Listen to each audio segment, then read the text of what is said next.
মদ, গাঁজা, ফেন্সি, ইয়াবা, ট্যাবলেট, ইনজেকশন জাতীয় যা কিছু নেশা করে, এই নেশাখোর তুই নেশাই করে যা, তোর জন্য জান্নাত হারাম। খা, তুই খা, আরেক বোতল খা, খা, বাবাও খা, দাদাও খা, তোর সাসারও খা, তুই 14 গোষ্ঠী খা। ঢাকায় আল্লাহর নবী বলেছেন, আরে সাংঘাতিক কথা নবী বলছে, নেশা করে যে মান শারিবাল খামরা, এটা আমার বলতো মানে বলছে কাঁপ দে। নবীজি বলছে যে নেশা করে মদ, নেশা করে যে সে অচিরেই তার আপনজন, ঘনিষ্ঠ, একেবারে নিকট আত্মীয়, চাচি, খালা, মামি, ফুফি, এরকম ঘনিষ্ঠ সংসারের এমন মানুষের সাথে জিনা করতে উদ্যত হয়। আল্লাহ কি বলছে দেখেন, ওয়াবুদুল্লাহ, শুধু অর্থ বলতেছি, অর্থ বললেই বুঝবেন। ওয়াবুদুল্লাহ, তোমরা সকলেই আল্লাহর ইবাদত করো। কার? ওয়ালা তুশরিকু বিহি শাইআন, আল্লাহর সাথে কাউকে শরীক করিও না। এই দুই জিনিস তাফসীরের মধ্যে লেখা আছে, শিরিক মুক্ত ঈমান, আল্লাহর ইবাদত, এই দুই জিনিস যার মধ্যে আছে পৃথিবীর কেউ তার দ্বারা কষ্ট পায় না। কি পায় না? কষ্ট পায়। কার দ্বারা? যার মধ্যে কি আছে এবং যার মধ্যে আল্লাহর ইবাদত আছে, যার মধ্যে বন্দিগি আছে, ইবাদত আছে। এরপরে আল্লাহ বলে, অতএব এই দুই গুণ তোমার মধ্যে, তুমি যেন আল্লাহর ইবাদত করো এবং শিরিক করিও না। এটা তো আল্লাহর সাথে তোমার মুআমালা, কথা বলেন না, আল্লাহর সাথে আমার সম্পর্ক, আল্লাহর হক, আল্লাহর চাওয়া আমার কাছে, আল্লাহর ইবাদত এবং শিরিক মুক্ত ঈমান। কি কোন এক নম্বর? কি শিরিক মুক্ত ঈমান এবং কি এটা কার চাওয়া? কার কাছে? না দূর, আমাদের না, আমার কোন, কার কাছে? আমার কাছে। কোন কার কাছে? তাহলে আমার কাছে আল্লাহর চাওয়া শিরিক মুক্ত ঈমান, আমার ঈমান যেন হয় শিরিক মুক্ত, আমার বন্দিগি একটাও যেন ছুটে না যায়, সব ইবাদত যেন আমি করি। ঠিক কিনা বলে? এবার সৃষ্টির সাথে, মাখলুকের সাথে আমার সম্পর্ক কি? মাখলুকের কাছে আমার চাওয়া কি? আল্লাহ বলেন, এক নাম্বার, অবিল ওয়ালিদাইনি ইহসানা, উত্তম আচরণ করবে তুমি এক নম্বরে তোমার মা বাবার সাথে। কার সাথে? কার সাথে বলেন? মা বাবার সাথে। আল্লাহ রাসূল সাল্লাল্লাহু আলাইহি ওয়াসাল্লাম বলেন, 3 শ্রেণীর জন্য জান্নাত হারাম। জান্নাত হারাম, হারামাল্লাহু আলাইহিমুল জান্নাহ সালাসাতুন, 3 শ্রেণীর জন্য আল্লাহ বলছে আমার জান্নাত হারাম। এটা যেন এরকম কেউ রাগ করে বলছে, তোর লাগা ফুতেরে কইছে, তোর লাগা আমার ঘরের ভাত হারাম। তুই মানুষের বাচ্চা হইলে আমার ঘরের ভাত খাচ্ছে, কথা বলেন না কেন? আল্লাহ তাআলা বলছে তোর জন্য আমার জান্নাত হারাম, তোর দিতাম না কইলাম। কে? এক নাম্বার মুদমিনুল খামর, যে শরাব মদ পান করে, নেশাখোর। কে বলেন? নেশাখোর। মদ, গাঁজা, ফেন্সি, ইয়াবা, ট্যাবলেট, ইনজেকশন জাতীয় যা কিছু নেশা করে, এই নেশাখোর তুই নেশাই করে যা, তোর জন্য জান্নাত হারাম।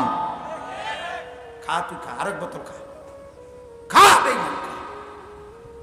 বাবাও খা, দাদাও খা, তোর সাসারও খা, তুই 14 গোষ্ঠী খা। ঢাকায় আল্লাহর নবী বলেছেন, আরে সাংঘাতিক কথা নবী বলছে, নেশা করে যে মান শারিবাল খামরা, এটা আমার বলতো মানে কলজে কাঁপ দে। নবীজি বলছে যে নেশা করে মদ, নেশা করে যে সে অচিরেই তার আপনজন, ঘনিষ্ঠ, একেবারে নিকট আত্মীয়, চাচি, খালা, মামি, ফুফি, এরকম ঘনিষ্ঠ সংসারের এমন মানুষের সাথে জিনা করতে উদ্যত হয়। ফাকাদ ওয়াকা আলা খালাতিহি ওয়া আম্মাতিহি। বুঝছেন? নেশাখোরের মধ্যে কোনো তমিজ থাকে না, সে আর মা চিনে না, বোন চিনে না, যতখানে নেশা যে জিনা আর বেবিচার তার সাথে সম্পৃক্ত। ঠিক কিনা বলেন? হ্যাঁ। 2 নাম্বার বলে আকু, এই 2 নাম্বার হলো মা বাবার নাফরমানি করেছে, মা বাবারে কষ্ট দেয় যে, আল্লাহ পাক বলছে তোর জন্য আমার জান্নাত কি হারাম। কি 2 নাম্বার? কি কর? 3 নাম্বার, 3 নাম্বারটা কওনি, ওয়াদায়ুস, দায়ুসের জন্য জান্নাত হারাম। 1 নাম্বার কি? মদ খায় যে, 2 নাম্বার মা বাবারে কষ্ট দেয় যে, 3 নাম্বার হলো দায়ুসের জন্য জান্নাত হারাম। কার জন্য? কার জন্য? আবার বলেন, শব্দ এটা মুখস্থ করেন কার জন্য? এখন প্রশ্ন হলো দাইয়ুস কে? নবীজি বলছে আল্লাযী ইউকিররু ফি আহলিহি আল খুবসা, এই হাদিসের শব্দ। নবীজি বলে যে তার বিবি, তার সন্তান, পরিবারের জন্য অশ্লীলতা, বেহায়াপনা, নাফরমানিকে মেনে নেয়, তারে বলে দাইয়ুস। তার বিবি বেপর্দা, 30 বছর ধরে সে মেনে নিচ্ছে, তুই দাইয়ুস। তোর ছেলে বেপর্দা, মেয়ে বেপর্দা, মদ খায়, নেশা করে, জিনা করে, ব্যভিচারী করে, বেহায়াপনা চলে, উলঙ্গ চলে, অশ্লীল ছবি দেখে সারা রাত, মোবাইলের মধ্যে নর্তকীর নাচ দেখে, রঙিন টেলিভিশনে সিনেমায় নাচ গান হয়, আর তোর বিবি বাচ্চা দেখে, তুমি মেনে নিচ্ছ, তুমি দাইয়ুস। তোমার জন্য জান্নাত হারাম, হারাম। থাক না আলাপ, যা করেন দুনিয়াত কইরা যাও, অসুবিধা নাই। আলাপ নি মারো, আলাপ মারো, লম্বা লম্বা আলাপ করবা না, অসুবিধা কিতা? বাতে না আর কিতা? রাইতেলে ভিতরে হইতে না থাও আর কিতা? হ্যাঁ, দুনিয়ার কে কি ভোগ করেন মিয়া কিতা? বাতের থালা আর হুতুম ছাড়া আর কিতা? দুনিয়া ভোগ করার কিছু নেই।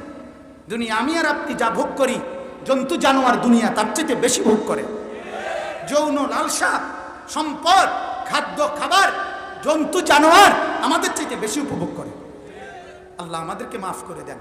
আল্লাহ তাআলা বলেন ওয়াবিল ওয়ালিদাইনি ইহসানা, উত্তম আচরণ করবা। 1 নম্বরে কার সাথে? মা বাবার সাথে। কার সাথে? 2 নাম্বার ওয়াবিজিল কুরবা, তোমার যত নিকট আত্মীয় আছে তাদের সাথে। আর ব্যাখ্যা করার সময় নেই। ওয়াল ইয়াতামা, 3 নাম্বার যত এতিম আছে এতিমের সাথে উত্তম আচরণ করবা। 4 নাম্বার ওয়াল মাসাকিন, যত অভাবী, মিসকিন, অসহায় তাদের সাথে। 5 নাম্বার ওয়াল জারি জিল কুরবা, তোমার প্রতিবেশীর সাথে। প্রতিবেশী 2 আইটেম। প্রতিবেশী কয় আইটেম? 1 আইটেম হইল এবারে আমার প্রতিবেশীও আবার আত্মীয়, আমার চাচা, তো উনি আমার চাচাও আবার কিও। ওয়াল জারি জিল কুরবা, আত্মীয় প্রতিবেশী। কি প্রতিবেশী? আত্মীয় প্রতিবেশী, তার সাথে। এরপরে ওয়াল জারিল জুনুব, এই অনাত্মীয় প্রতিবেশী, অর্থাৎ আমার প্রতিবেশী তবে সে আমার কি না? আত্মীয় না, অন্য মানুষ। এবারে অনাত্মীয় প্রতিবেশীর মধ্যে ইমানদারও হইতে পারে, বেঈমানও হইতে পারে। লোকটা হিন্দু কিন্তু আমার প্রতিবেশী। আরে কথা বলেন, লোকটা কি হিন্দু কিন্তু সে কি? আল্লাহ কোরআনে বলে তার সাথে উত্তম আচরণ করে।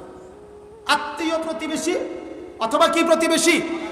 এরপরে অসাহিবে বিল জামবে, এটার মধ্যে সব ঢুকাই দিছে আল্লাহ। কিছুক্ষণের সঙ্গী, হাঁটতে, চলতে, উঠতে, বসতে, লেনদেনে, পথে ঘাটে, বিভিন্ন ক্ষেত্রে কিছুক্ষণ তোমার সাথে যে বসে থাকে, অবস্থান করে, সেই সঙ্গী তার